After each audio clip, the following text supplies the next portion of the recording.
Story time with Paul.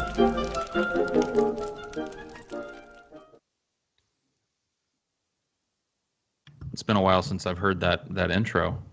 This one, I don't even know how to tell this story yet, to be honest with you, because it just happened.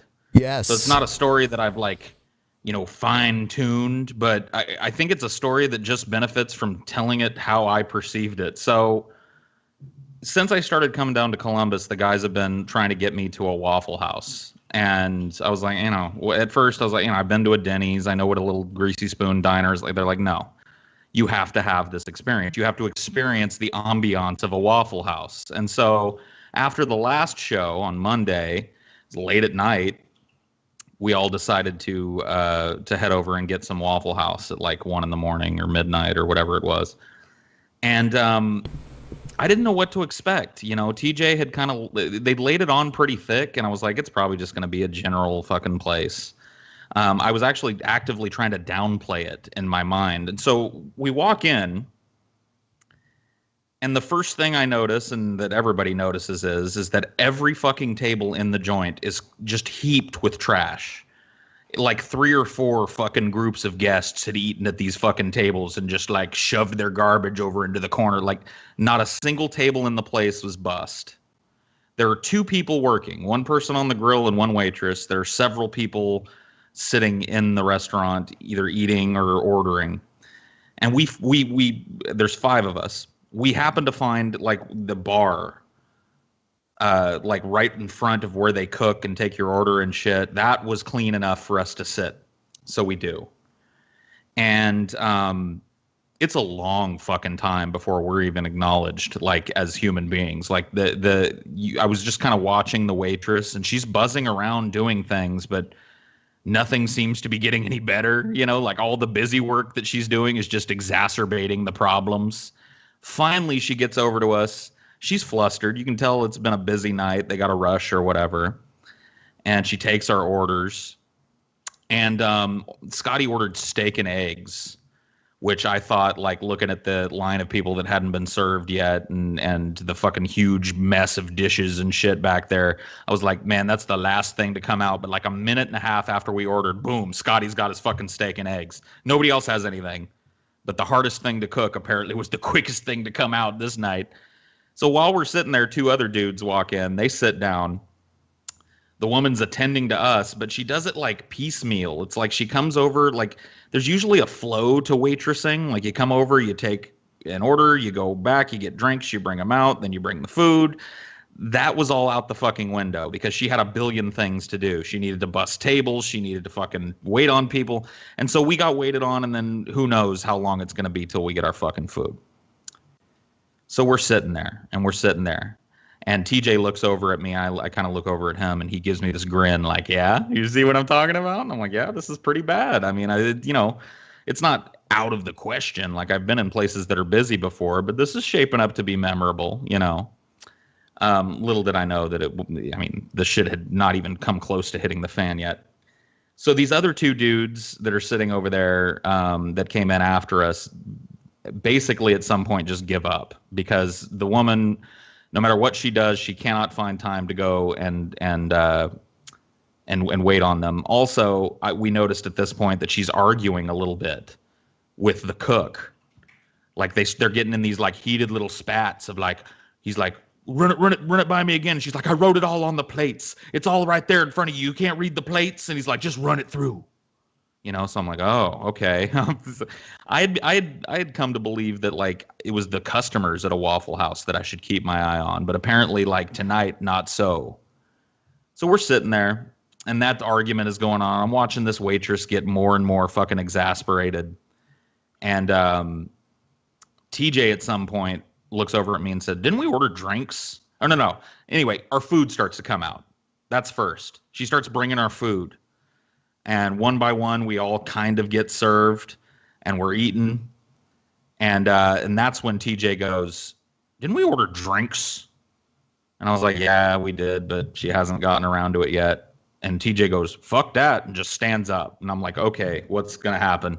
TJ walks up and behind the bar where customers are not supposed to go, grabs a fucking cup, grabs the ice thing, scoops some ice, and fucking pours himself a soda.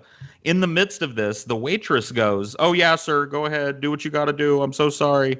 And the cook walks over and he's like, "Sir, you can't do that. You cannot do that." And TJ literally goes, "Fuck you. I ordered drinks like a fucking hour ago. I'm thirsty." And goes and sits down with his drink. That, I think, was the catalyst for what happened next. Because the fucking two people working there had a meltdown of epic proportions, like right in front of us. The woman would say something pretty reasonable to the dude, and then he would be like, "Shut the fuck up. Keep your fucking voice down, man. People listening." And it's only him that's saying anything that's out of order. You know what I mean? "Shut the fuck up. Shut your fucking mouth. Keep your fucking mouth shut."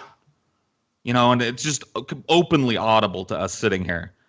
At some point, the waitress comes over and gives me and Chelsea, who are sitting kind of on the end, and I guess by proxy, everybody else, a sob story about how it's the cook's fault. She's like, "Man, it's just him. I give him the orders and he doesn't know how to do it. And he's incompetent. I'm really trying. I really don't, we're having a hard time." And we're like, "It's okay. It's cool." And at some point there were tears. I mean, she broke down into fucking complete, like, absolute tears. And she's just openly crying while she's serving us, like she's bringing silverware or bringing extra napkins or something. I've never had a waitress openly sob serving me. She's just like, "Here's a plate. Oh, here's your biscuit. Oh, I hope that's okay. Is that okay? Okay, you're okay. And I'm just like, fuck, this is the most gut-wrenching experience I've ever had in an establishment. Like, up until this point in my life, I don't think I've ever seen anything like this. Then, at some point, she excuses herself. She's like, "Everybody's got what they need. I'm going to step outside for a few minutes, guys, and just take a quick breather." And we're like, "Yeah, go. Okay, it's cool. Go ahead and do it." And when she did that, then the cook comes over to us. So now we're going to get both sides of the fucking story. The cook goes, "Man, I'm real sorry, guys. She's got something going on with a baby, something going on outside of work, and she's just crazy tonight, man. I don't understand what's going on. I don't get it." And we're like, "Yeah, it's cool." Trying to figure out how to walk this fucking balance beam between these two extreme positions without causing more fucking ruckus. She comes back in at some point. We're ready to leave. We all stand up. And for the first time in my life, I got rung up by somebody who was openly weeping, which I've never, like she's like, "Okay, yours is 1119. Okay, can I see your ID? Thank you." Okay. I mean, the guys will back me up on this if they unmute themselves. Like, I'm not exaggerating this. It's 100% true. You forgot to mention that the cook tried to bribe us with free food if we didn't call management about what we saw there. "You ain't gonna tell no one about this, right? I'll hook you guys up with anything you want for free." Yep, that's what he said. Yeah. And then he gave us, and then he ended up giving us like a plate that he made earlier that was like fucked up, like it was not the right order. So he's like, "You guys have this free plate," and then we're all like, "Shit, yeah." And Paul's like, "Give me them hash browns and shit." Yeah, he did give us free food so that we wouldn't call the management, but nobody at that bench was calling the management because the way this unfolded was just too fucking perfect. And at some point, I looked over at TJ and I was like, "So is this standard?" And TJ was like, No, this isn't even standard for a Waffle House. This is way beyond. Your first time at a Waffle House is the craziest one I've ever fucking seen." Yeah, me too. And so we left an empty Waffle House behind. By the time we left, there was nobody else left in the place except for the two people working there. Covered in dudes garbage. you mentioned earlier left without even getting their order taken. That came in. Yeah, they never even got seen by the waitress, as far as I know. They just kind of just gave up at some point and walked out. And we left that place with like a sobbing waitress, a pissed off cook, and covered like waist deep in garbage. I cannot think. I was telling TJ, I've had all of those things at some point happen to me during a dining experience. Like I've been to places where it's really busy and they haven't had time to bust the tables, and I've been to places where somebody on the staff clearly isn't getting along with somebody else, and I've seen people break down into tears momentarily, but never all at once. Like the confluence of shit that happened that night was so far beyond any expectation that I had. And it was surreal to pay your check to like a crying woman too. Yeah, I mean, it was just like, we all tipped her well, because how do you not tip somebody well that's weeping? You know what I mean? But like, yeah, I mean, like, you know, it's kind of hard not to at that point.